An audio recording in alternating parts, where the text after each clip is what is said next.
For this project, you will need an Arduino, a breadboard,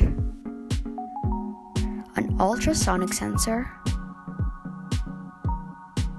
a few wires, 2 LEDs, and some resistors. First, you should make a common ground and 5 volts and attach it to your breadboard.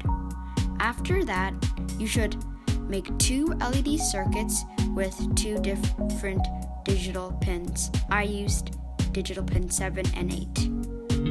And remember that the resistor goes on the power side and not the ground side. And also, you should remember that the tallest rod on your LED is for the power.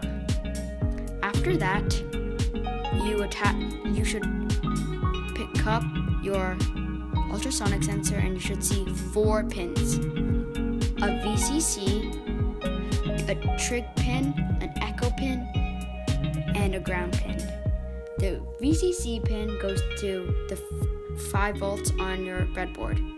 The trig pin goes to the 6, the digital 6 on your Arduino. The echo goes to the digital 5 on your Arduino, and the ground goes to the ground on your breadboard. So the first thing you want to do is declare your variables.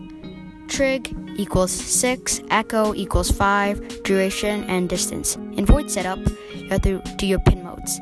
Like pin mode 8 is an red LED and it's an output, and pin mode 7 is a green LED and is also an output. You have to do trig and echo pin 2. In void loop, first you have to make a trig pin have no power for 2 microseconds. Then make it have power for 10 microseconds, and then make it have no power at the end. Then you have to make your echo pin read the information and do a mathematical equation to find out what's the distance in centimeters.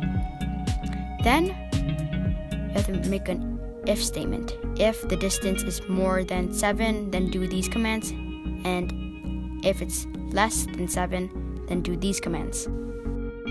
There will be a link in the description for the code and materials I used in this video.